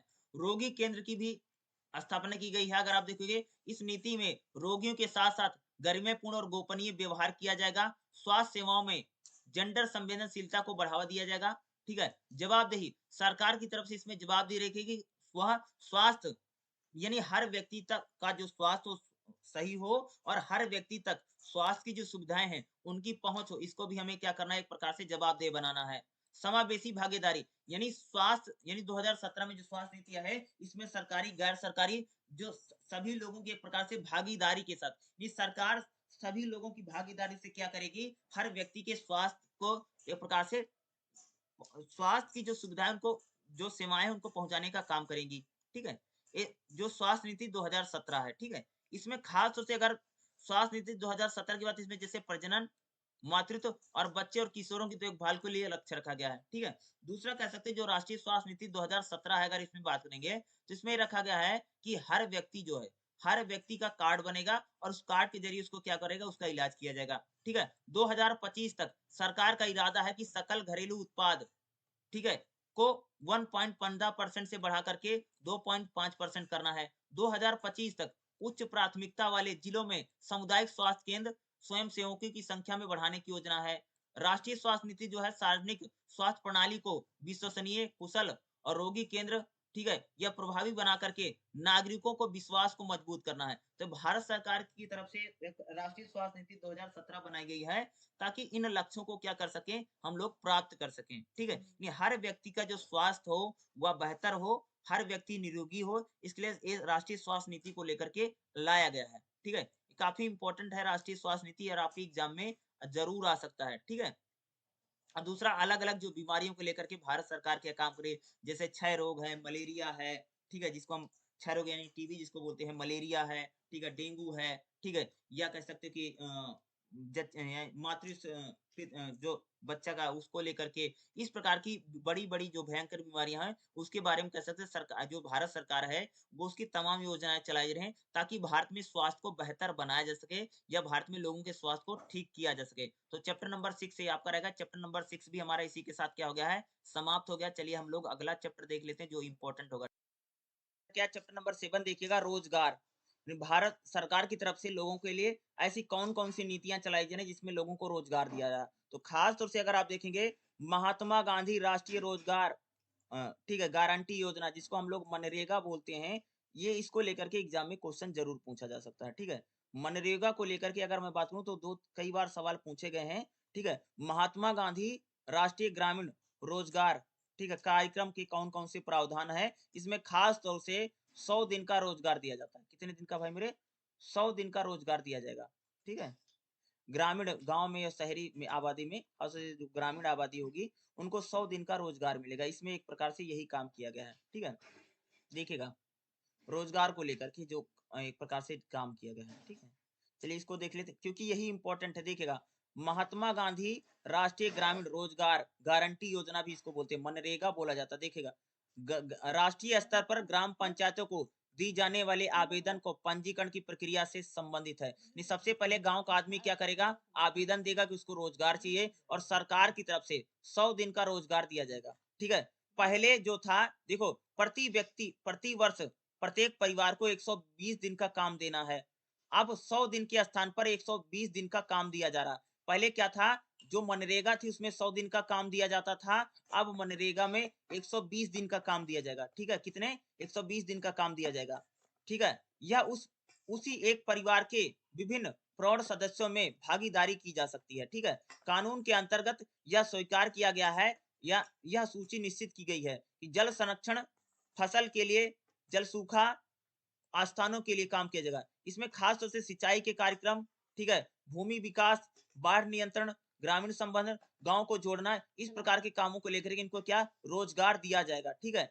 अगर हम बात करें, इसके अतिरिक्त इस अधिनियम में न्यूनतम वेतन दिया जाएगा, यानी लोगों को क्या एक न्यूनतम मजदूरी दी जाएगी और मजदूरी सबको मिलेगी, ठीक है?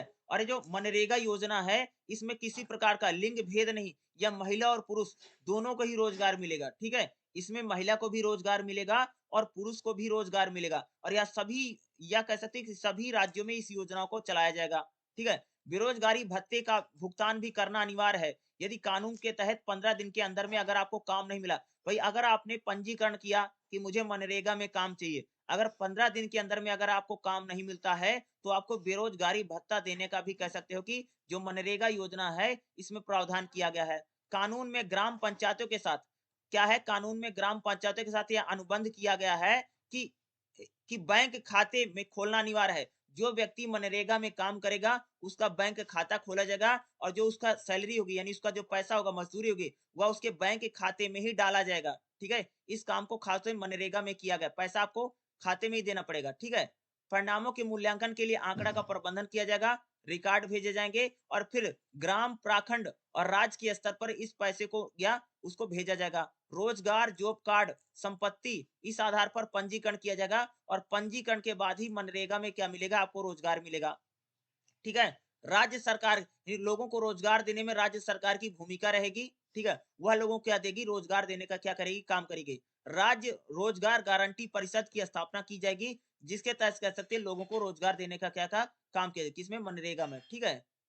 मनरेगा में इस जो आपको रोजगार मिलेगा, ठीक है? और ये पूरा जो रोजगार है कानून बना करके आपको रोजगार दिया जाएगा और 120 दिन का रोजगार मिलेगा ही मिलेगा। ऐसा नहीं कि 100 यानी पूरे साल में 120 दिन का रोजगार मिलेगा मनरेगा में। कितना? भाई मेरे पूरे साल में 120 दिन का क्या मिलेगा? एक परिवार को 120 दिन का रोजगार मिलेगा। भारत के पूर्व प्रधानमंत्री मनमोहन सिंह ने 14 जुलाई 2012 को नई दिल्ली में कह सकते हैं कि इसकी समीक्षा की थी और इस समीक्षा में बताया गया था कि इस योजना को लोग इसमें कह सकते हो बढ़-चढ़ के भाग रहे हैं। वैसे भी आप सबने सुना कोरोना में क्या हुआ था कि मनरेगा में सबसे ज़्यादा लोग रोज़गार माँग रहे थे। उस समय मनरेगा में अगर आप देखेंगे जो रोज़गार था, वह बड़ी संख्या में बढ़ गया था अगर आप और प्रधानमंत्री ने कहा था कि महात्मा गांधी नरेगा, ठीक है? असंख्य कहानी है, यह कहानी महत्वपूर्ण तथ्यों को उजागर करती है। यह सम्मिलित पर स्कीम ने स्वीकार किया। तो इसकी काफ़ी एक बड़ाई की गई जो मनरेगा योजना है, यह गाँव में रोज़गार देने में एक प्रकार से कह सकते हैं बहुत मदद कर रही है, ठीक है? तो मनरेगा को लेकर के आपके एग्ज़ाम में क्वेश्चन ज़रूर पूछा जा सकता है, रोज़गार को लेकर के, ठीक है? इसमें आप लोगों को रोज़गार मिलता है और पैसा मिलता है और एक गाँव के स्तर पर लोगों को रोज़गार दिया रहा। ये शहरी योजना नहीं बल्कि ये गाँव में योजना चलाई जाती है, लोगों को रोज़गार देने के लिए। शहरों में अभी तक इस प्रकार की कोई योजना नहीं आ चुकी है। लेकिन कह सकते हो कि गाँव में लोगों को रोज़गार देने के लिए इस प्रकार की योजना को चलाया जा रहा। तो चैप्टर नंबर अगर आप 7 की बात करें, तो चैप्टर नंबर आपका जो 7 है ना, इसमें से मनरेगा को लेकर के एक क्वेश्चन आ सकता है, क्योंकि पहले मैंने जो पढ़ाया था ना, उसमें से आप बताओगे ना, तो इसको लेकर के काफ़ी क्वेश्चन पूछा गया था। मनरेगा हर बार आया है और काफ़ी इम्पोर्टेंट क्वेश्चन था, इसलिए मैंने बोला इसको ज़रूर पढ़ के जाना है और मनरेगा आपके लिए एग्ज़ाम में ज़रूर आ सकता है। इस बार भी कह सकते हो एग्ज़ाम में आने की इसकी क्या है, ज़्यादा संभावना है। चलिए अगला चैप्टर कर लेते हैं, अगला चैप्टर कौन-सा इम्पोर्टेंट है। चैप्टर नंबर 8 देखिएगा क्या है, सामाजिक न्याय एवं अधिकारिता मंत्रालय की क्या-क्या भूमिका है। यानी जो ये मंत्रालय है, जो लोगों को एक प्रकार से योजनाओं को क्रियान्वयन कर यानी भारत सरकार की तरफ से एक मंत्रालय बनाया गया है, जो सरकार की जो योजनाएँ होती हैं, उन योजनाओं को लोगों तक पहुँचाने के लिए यानी जो सार्वजनिक नीतियाँ होती हैं, उन नीतियों को लोगों तक पहुँचाने के लिए इस मंत्रालय का क्या होता है, काम होता है, मिनिस्ट्री है। सामाजिक न्याय एवं अधिकारिता मंत्रालय, ठीक है? सरकार की जो भी योजनाएँ हैं, वह लोगों तक पहुँचाने का काम कौन करता है? सामाजिक न्याय एवं अधिकारिता विभाग या मंत्रालय काम करता है। ये केंद्र सरकार का एक मंत्रालय है, राज्यों में भी ये मंत्रालय होता है और फिर जिला स्तर पर भी इस मंत्रालय की स्थापना की गई, ताकि कह सकते हैं कि जो सरकारी नीतियाँ हैं, वह सरकारी नीतियाँ हर व्यक्ति तक पहुँचे। क्या है? सरकारी नीतियाँ जो बन रही हैं, वह सरकारी नीतियाँ सभी व्यक्ति तक पहुँचे या अंतिम व्यक्ति तक पहुँचाने के लिए कह सकते हो, इसमें लक्ष्य रखा गया है, ठीक है? और चैप्टर नंबर अगर मैं 8 की बात करूँ तो आपसे जो पूछा जा सकता है, इसमें जो है सामाजिक न्याय एवं अधिकारिता मंत्रालय, ठीक है? इसको लेकर के क्वेश्चन आ सकता है, इसको ज़रूर पढ़ लेना, ये इम्पोर्टेंट हो सकता है, ठीक है? दूसरा जो है सामाजिक न्याय एवं अधिकारिता विभाग क्या है? ये जो सामाजिक न्याय जो अधिकारिता विभाग है, यह राज्यों में होता है, ठीक है? केंद्र सरकार पर जो है, वह सामाजिक न्याय एवं अधिकारिता मंत्रालय होता है। इसमें एक मंत्री होता है, सरकार की जो भी योजना है, जे भाई सरकार को मनरेगा चलाना है, सरकार की कोई योजना है जैसे मुफ्त सिलेंडर की योजना, उज्ज्वला योजना है या कह सकते हैं सरकार की जो योजना है लोगों को 5 किलो राशन दिया जा रहा है, वो सारी योजनाओं को जो लागू करवाता है, वो कौन-सा विभाग, कौन-सा मंत्रालय है? सामाजिक न्याय एवं अधिकारिता मंत्रालय। यही मंत्रालय क्या करता है, सरकार की जो भी सार्वजनिक नीतियाँ होती हैं, जो सरकार की योजनाएँ होती हैं, उन योजनाओं को लोगों तक क्या है, पहुँचाने का काम कौन करता है? सामाजिक न्याय एवं अधिकारिता मंत्रालय। भाई कोई भी सरकार की योजना है, लोगों तक पहुँचाने के लिए क्या काम करेगा? यही मंत्रालय काम करता है, ठीक है? ये इम्पोर्टेंट है और इसमें से जो-जो मैंने बताया उसको ज़रूर करना है। ये इसमें से जो-जो चैप्टर नंबर 9 क्या देखिएगा, राष्ट्रीय अनुसूचित जाति और राष्ट्रीय अनुसूचित जनजाति आयोग। देखो, खास तौर से हमारे देश में अनुसूचित जाति यानी एसटी और अनुसूचित जनजाति यानी अ, ठीक है, एससी एसटी जो है उनके लिए आयोग की स्थापना की गई है ताकि उन लोगों का क्या हो सके, विकास किया जा सके। देखिएगा, जैसे आप देखोगे राष्ट्रीय अनुसूचित आयोग, ठीक है, क्या है? राष्ट्रीय अनुसूचित जाति आयोग, ठीक है, जिसको हम क्या बोलते हैं एससी यानी क्या बोलती है शेड्यूल कास्ट। शेड्यूल कास्ट उनको कहा जाता है कि जो समाज से तो जुड़ी रही, लेकिन समाज में उनके साथ भेदभाव होता था या छुआछूत होता था, ठीक है? उन जातियों को किसमें रखा गया? अनुसूचित जाति में बोला जाता है, जिसको हम क्या बोलते हैं? शेड्यूल कास्ट यानी एससी बोला जाता है और इनके लिए एक आयोग की स्थापना की गई जिसका नाम है राष्ट्रीय अनुसूचित जाति आयोग, ठीक है? एससी यानी जो शेड्यूल कास्ट के लोग होंगे, उनके विकास के लिए इस आयोग की क्या की गई है? स्थापना की गई है। इस आयोग का मूलतः यही काम होता है कि जो अनुसूचित जाति हैं, उनके विकास के लिए तमाम तरह की योजनाओं को चलवाना ताकि एससी समुदाय के जो लोग हैं, उनका विकास हो सके, ठीक है? राष्ट्रीय अनुसूचित जो आयोग है, ठीक है? भई जो राष्ट्रीय अनुसूचित आयोग है उसका काम ये होता है कि जो अनुसूचित जाति के लोग हैं, उनको शिक्षा मिले, उनको रोज़गार मिले, उनको नौकरी मिले या उनका जो आरक्षण है, ठीक है? उस आरक्षण को भी एक प्रकार से आगे बढ़ाने का क्या करता है? काम करता है, जो राष्ट्रीय अनुसूचित जाति आयोग है, ठीक है?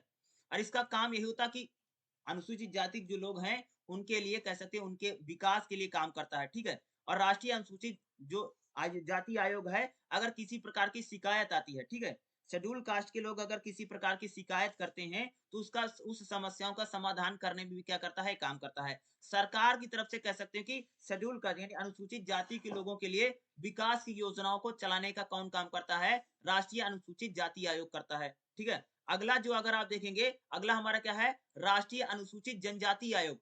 जनजाति मतलब समझते हो? जनजाति को हम लोग बोलते हैं एसटी बोलते हैं यानी शेड्यूल ट्राइब, ठीक है? शेड्यूल ट्राइब उन जातियों को बोला जाता है जो समाज से जुड़ी नहीं हुई थी, ठीक है? खास तौर से जिनको हम आदिवासी बोलते हैं। आदिवासी एसटी में आते हैं, ठीक है? अनुसूचित जाति में आते हैं। अनुसूचित जाति का मतलब ये होता है कि जो जातियाँ समाज से जुड़ी नहीं हुई थी, बल्कि उनका एक प्रकार से वो पिछड़ी हुई जातियाँ हैं, लेकिन वो समाज में नहीं। बट इनके साथ क्या अगर आप देखो, इनके साथ किसी प्रकार का भेदभाव नहीं। इन जातियों को भी अगर आप देखो आरक्षण दिया गया है और जो राष्ट्रीय अनुसूचित जनजाति आयोग है, इसका भी काम मूलतः वही होता है जो अनुसूचित जाति आयोग करता है कि भाई राष्ट्रीय अनुसूचित जनजाति आयोग का काम क्या है कि जो एसटी लोग हैं, ठीक है? उनके लिए विकास के लिए काम करना, ठीक है? या जो एसटी हैं, उनके लिए उनके वो जो शिकायत करते हैं, उन शिकायतों का निदान करना है या एसटी जो लोग हैं, उनके लिए शिक्षा है, रोजगार है, स्वास्थ्य है, इन सारी योजनाओं तो पहुँचाना है। या सरकार की तरफ से एसटी के लिए जो योजनाएँ आती हैं, वह योजना एसटी समाज तक पहुँचे, एसटी लोगों तक पहुँचे, इसके लिए काम करने का काम किसका होता है?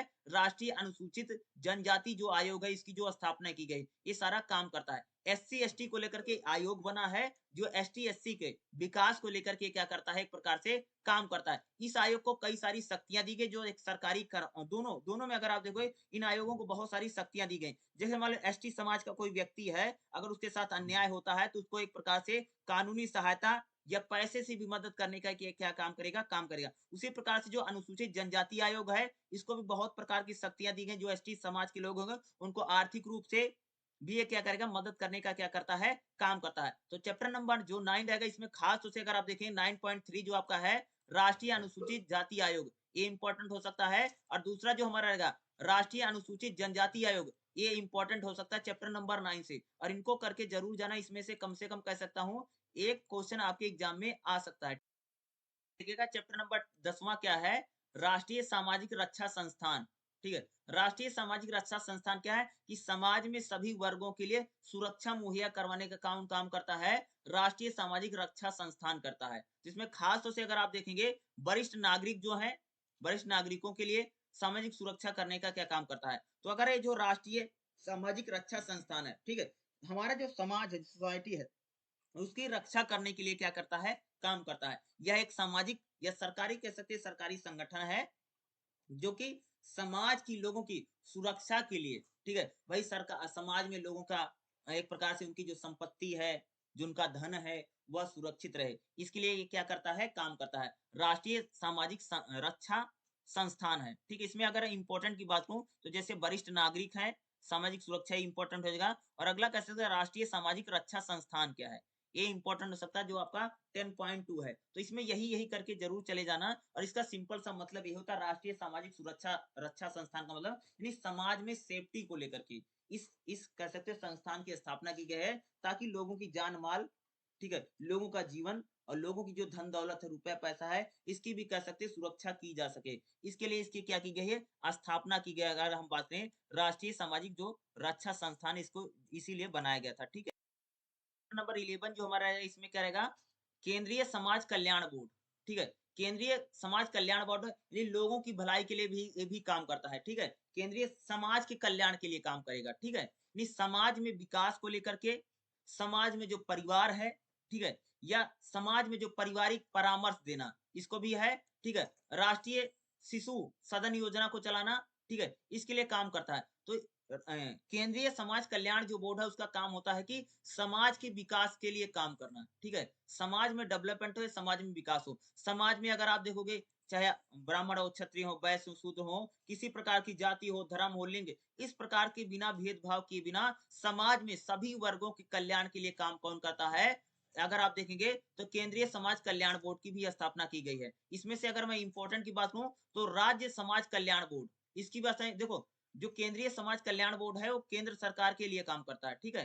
केंद्र सरकार के लिए काम करता है। उसी प्रकार से अगर आप देखो, राज्यों में भी है, क्या है, अगर हम राज्यों की बात करूं तो राज्यों में भी अगर आप देखोगे तो वहां पर राज्य समाज कल्याण बोर्ड की स्थापना की गई है कि समाज की भलाई के लिए काम करेगा। ठीक है, ये दो इंपॉर्टेंट हो सकता है इसमें से। जैसे परिवार परामर्श सेवा केंद्र क्या है, यानी यहाँ के जो परिवार के लोग हैं वह जाकर के एक प्रकार से सहायता ले सकते हैं, मदद ले सकते हैं, परामर्श। ठीक है, परामर्श का मतलब सलाह लेना, सलाह ले सकते हैं। ये इंपॉर्टेंट हो सकता है इसमें, जो आपका चैप्टर नंबर 11 है। ठीक है, केंद्रीय समाज कल्याण बोर्ड। ठीक है, वैसे इससे क्वेश्चन काफी कम आया है। अगर मैं बात करूं तो चैप्टर नंबर जो 11 है, इससे काफी कम क्वेश्चन को, इससे बहुत ज्यादा क्वेश्चन अभी तक आए नहीं, लेकिन इस बार क्या पता।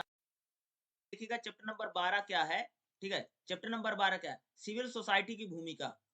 ठीक है, ये कह सकते हैं सिविल सोसाइटी की भूमिका क्या होती है। भाई सिविल सोसाइटी का मतलब होता है कि ऐसे सामाजिक संस्थान जिसे हम लोग बोलते हैं एनजीओ ना, एनजीओ जो होते हैं वह सिविल सोसाइटी होती है, यानी जो समाज में शिक्षा के लिए, ठीक है, स्वास्थ्य के लिए, ठीक है, महिलाओं के लिए, ठीक है, या पढ़ाई के लिए या नशा मुक्ति के लिए, यानी जो लोग सरकार की तरफ से नहीं लेकिन समाज की भलाई के लिए काम करते हैं, उन्हीं को हम लोग क्या बोलते हैं, सिविल सोसाइटी। ठीक है, उन्हीं को क्या बोला जाता है, सिविल सोसाइटी बोला जाता है। अगर मैं इसमें बात करूं तो इसमें कौन सा क्वेश्चन आपके लिए इंपॉर्टेंट हो सकता है, तो सिविल सोसाइटी वाला जो क्वेश्चन है जरूर आ सकता है। अगर मैं बात करूं ना, अभी तक 3 बार एग्जाम हुआ है, 3 बार में अगर मैं बताऊं 3 बार में से 2 बार क्वेश्चन आया है, लेकिन इस बार मुझे नहीं लगता कि सिविल सोसाइटी आपसे एग्जाम में पूछा जा सकता है। लेकिन एक बार इसको जरूर पढ़ के जाना। सिविल सोसाइटी का मतलब होता है कि जो लोग सरकार की तरफ से नहीं है, सरकार की तरफ से अपॉइंटमेंट नहीं किए गए, लेकिन समाज की भलाई के लिए क्या करते हैं, काम करते हैं, यानी एनजीओ बना करके। ठीक है, जैसे एनजीओ का काम क्या होता है, जैसे पढ़ाई के लिए काम करता है, लोगों को रोजगार दिलाने में उनको एक प्रकार से स्किल में मदद करता है। एनजीओ क्या करता है कि समाज में जो गरीब लोग हैं उनकी मदद करता है, समाज में जो असहाय है, जो विकलांग है, उनकी मदद करता है। तो सिविल सोसाइटी के जो लोग हैं वह सरकार की तरफ से नहीं होते हैं, फिर भी कह सकते कि जो ऐसे लोग होते हैं जो आम लोगों की, समाज में क्या करते हैं, लोगों की क्या करते हैं भाई मेरे, मदद करते हैं, वही क्या होती है, सिविल सोसाइटी होती है। ठीक है, और सिविल सोसाइटी आपके एग्जाम में आ सकता है, या भी क्या है एक प्रकार से अगर आप देखेंगे काफी इंपॉर्टेंट है, और इसको भी करके जरूर जाना है। ठीक है, चैप्टर देखिएगा, चैप्टर हमारा क्या है, लास्ट, बिल्कुल लास्ट चैप्टर होने वाला है। चैप्टर नंबर 13 क्या है, यानी चैप्टर नंबर 13 क्या है, सामाजिक उद्यमिता। ठीक, क्या है, सामाजिक उद्यमिता। तो ये सामाजिक उद्यमिता वाला काफी इंपॉर्टेंट चैप्टर आपके एग्जाम में आ सकता है। ठीक है, देखो सामाजिक उद्यमिता का विकास, सामाजिक उद्यमिता की परिभाषा और सामाजिक उद्यमिता की विशेषताएं। तो इसमें खास तौर से जो आपके एग्जाम में पूछा जाएगा ना, सामाजिक उद्यमिता की परिभाषा और सामाजिक उद्यमिता का विशेषताएं, ये दो आपके लिए इंपॉर्टेंट हो सकता है सामाजिक उद्यमिता को लेकर के। ये बिल्कुल लास्ट चैप्टर है, क्योंकि 13 ही चैप्टर इसमें दे रखे हैं। ठीक है, देखिए हम थोड़ा सा बात कर लेते हैं। ठीक है, इसका सामाजिक उद्यमिता यानी समाज में जो समस्या है, देखो भाई समाज में जो समस्या है, समाज समाज की समस्या को दूर करने को ही क्या बोलते हैं, सामाजिक उद्यमिता। जैसे समाज में गरीबी है, निरक्षरता है, अस्वास्थ्य है, यानी लोगों का स्वास्थ्य खराब है, मानवाधिकार का उल्लंघन हो रहा है, इन परिस्थितियों को समाप्त करना ही क्या है, सामाजिक उद्यमिता है। ठीक है, समाज में जो समस्याएं हैं उन समस्याओं को दूर करने के जो प्रयास किया जाता है, उन्हीं को हम लोग क्या बोलते हैं, सामाजिक उद्यमिता बोला जाता है। समाज में एक सामाजिक आंदोलन चला करके समाज में समस्याएं हैं, जैसे समाज में बेरोजगारी है, समाज में भ्रष्टाचार है, समाज में हिंसा है, या समाज में लोगों का स्वास्थ्य अच्छा है, ठीक है, समाज में लोग भूखमरी का शिकार हैं, समाज में लोग कुपोषण का शिकार हैं, समाज में लड़ाई झगड़ा है, इन समस्याओं को दूर करने का जो प्रयास किया जाता है उसी को हम लोग को क्या बोलते हैं, सामाजिक उद्यमिता बोला जाता है। क्या बोला जाता है, उसी को हम लोग क्या कहते हैं, सामाजिक उद्यमिता कहते हैं। ठीक है, ये आपके लिए इंपॉर्टेंट हो सकता है और आपके क्वेश्चन में आ जरूर आ सकता है। ठीक है, सामाजिक उद्यमिता का विकास क्या, देखिएगा, देखिएगा जिस सार्वजनिक क्षेत्र है जो हमारा, यह नागरिकों की सेवाओं, मूल कार्यों में सरकार द्वारा संपन्न किए जाते हैं, इसका स्वामित्व सरकार के पास होता है। निजी क्षेत्र होते हैं सामाजिक उद्यम में, इसका उद्देश्य केवल लाभ कमाना होता है, इसके स्वामी व्यक्तिगत रूप से लाभ कमाते हैं। सामुदायिक और तीसरा क्षेत्र, इसकी स्थापना का उद्देश्य संगठन के लाभ कमाना नहीं होता है, बल्कि इसका दृष्टिकोण सामाजिक लक्ष्यों की समस्याओं को दूर करना होता है। देखो सामाजिक उद्यमिता जो होती है, या सार्वजनिक क्षेत्र होते हैं जो सरकार की तरफ से होते हैं, सामाजिक उद्यमी होते हैं। समझ, सरकार भी तो सामाजिक समस्याओं को दूर करने के लिए प्रयास करती है, क्या करें, सरकार भी जो हमारी होती है, वह भी समाज में जो समस्या है, उन समस्याओं को दूर करने का प्रयास करती है। उसी प्रकार से जो निजी क्षेत्र में जो प्राइवेट लोग होते हैं, वह भी समाज में जो समस्याएँ हैं, उनको दूर करने का प्रयास तो करते हैं, लेकिन वो लोग लाभ कमाना चाहते हैं, पैसे कमाना चाहते हैं। उसी प्रकार से जो सामुदायिक यानी कुछ ऐसे लोग होते हैं, जो तो ना तो सरकारी ना प्राइवेट है, यानी वो ग्रुप बना करके या कम्युनिटी बना कर क्या करते हैं, सामाजिक उद्यम यानी समाज में समस्याओं को दूर करने का प्रयास करते हैं, जिसे हम कई बार एनजीओ के रूप में हम लोग कहते हैं। सामाजिक उद्यमिता का मतलब ये होता है कि समाज में जो समस्या है, जैसे गरीबी है, स्वास्थ्य है, ठीक है? इन समस्याओं को दूर करने का क्या होता है, प्रयास किया जाता है, ठीक है? अगला जैसे सामाजिक उद्यमिता की परिभाषा क्या है? ये इम्पोर्टेंट हो सकता है, ठीक है? ये ज़रूर पूछा जा सकता है। सामाजिक उद्यमिता की परिभाषा बताइए, इसको पढ़ के ज़रूर जाना है। जैसे यहाँ पर पूछा गया, देखो देखिए, अगर हम लोग देखें, देखिएगा, सामाजिक उद्यमिता ने तत्कालीन सामाजिक समस्याओं के नवीन समाधान उत्पन्न किए हैं तथा विचारों की गतिशीलता, क्षमताएं, संसाधन और सामाजिक आवश्यकताओं व्यवस्थाओं को स्थापित किया है। सतत सामाजिक परिवर्तन का निरंतर आवश्यक है। ये एक परिभाषा है। दूसरी परिभाषा देखिएगा, इसमें सामाजिक उद्यमी का कहना है कि सामाजिक उद्यमिता एक प्रक्रिया है। क्या कह रहा है कि जो सामाजिक उद्यमिता होती है, क्या होती है? एक प्रक्रिया है, जिसमें विशिष्ट सामाजिक समस्याओं को तथा विशिष्ट समाधान। सामाजिक उद्यमिता क्या होती है कि जो समाज में जो समस्याएं होती हैं, उन समस्याओं का समाधान ढूंढा जाता है या सामाजिक समस्याओं का समाधान किया जाता है। सामाजिक समस्याओं का समाधान करने का जो प्रयास किया जाता है, उसी को हम लोग क्या बोलते हैं? सामाजिक उद्यमिता कहा जाता है। ये कुछ यहाँ पर परिभाषाएं दे रखी हैं अलग अलग। देखो, समाज में गरीबी है, अस्वास्थ्य है, निरक्षरता है, पर्यावरण नष्ट हो रहा है, ये मानवाधिकार का उल्लंघन हो रहा है, यह भ्रष्टाचार है, इनको समाप्त करना ही क्या है? सामाजिक उद्यमिता है। ठीक है? सामाजिक उद्यमिता की क्या-क्या विशेषताएँ हैं? ठीक है? क्या है? सामाजिक उद्यमिता की विशेषता। तो विशेषता इसकी क्या है, अगर आप देखोगे, तो पहली सामाजिक मूल्यों को उत्पन्न करना। सामाजिक उद्यमिता का क्या उद्देश्य है कि समाज में जो समस्या है, उनको समाप्त करना है। समाज में सामाजिक मूल्यों को बढ़ाना है, ठीक है? इस मिशन का लक्ष्य है लोगों की सेवा करना है। सामाजिक उद्यमिता का लक्ष्य क्या है? लोगों की सेवा करना है, लोगों का विकास करना है। सामाजिक उद्यमिता का जो लक्ष्य है, यह लोगों के जीवन को बेहतर बनाना है। सामाजिक जो उद्यमिता है, उसका लक्ष्य क्या है कि लोगों लोगों को एक प्रकार से रोजगार, शिक्षा, स्वास्थ्य, इन सेवाओं को बेहतर कराना क्या है? यह भी सामाजिक उद्यमिता क्या है, एक प्रकार से कह सकते हैं कि लक्ष्य है, या इसकी क्या है? विशेषता हम लोग कह सकते हैं, ठीक है? सामाजिक उद्यमिता के क्या है? सारी चीजें हैं। ये काफी इंपॉर्टेंट हो सकता है, ये जरूर आ सकता है क्वेश्चन में। अगर मैं आपको बताऊं, तो अगर आप देखें ना, जो आपका ये बुक है, ठीक है, बीपीएई, ठीक है, बीपीएई 144, जो अगर आप देखेंगे, इसमें टोटल 13 चैप्टर हैं, और मैंने 13 के 13 चैप्टर बताने का प्रयास किया है। जो इम्पोर्टेंट था, मैंने खुद बताया है, और जो और भी इम्पोर्टेंट थे, मैंने आपको इम्पोर्टेंट बता दिया। जो मैंने इम्पोर्टेंट बताया है, अगर आप इतना ही पढ़ लेते हैं, जो मैं समझाने का प्रयास कर रहा हूँ, अगर आप इतना समझ लेते हैं, और आप अच्छे से हेडिंग बना-बना करके, पॉइंट बना-बना करके, 3-4 पेज यानी 4-4 पेज अगर आप हर क्वेश्चन का लिख देंगे, तो आपके एग्जाम में बहुत अच्छे मार्क्स आ सकते हैं। आपको किसी प्रकार की समस्या का सामना नहीं करना पड़ेगा, ठीक है? एग्जाम में 5 क्वेश्चन करना रहता है, आराम से आप इसको कीजिएगा। ये कोई काफ़ी आसान बुक है, आसान सब्जेक्ट है, इसमें किसी प्रकार की आपको समस्या नहीं होनी चाहिए। अगर आपका कोई सवाल है, तो आप मेरे से ज़रूर पूछ सकते हैं। इस एग्जाम की अच्छे से तैयारी कीजिएगा, बाकी आपका पेपर कैसे गया मुझे ज़रूर बताना, ठीक है? चलिए, अगला कोई सब्जेक्ट होगा तो मुझे ज़रूर बता देना पढ़ाने के लिए, ठीक है?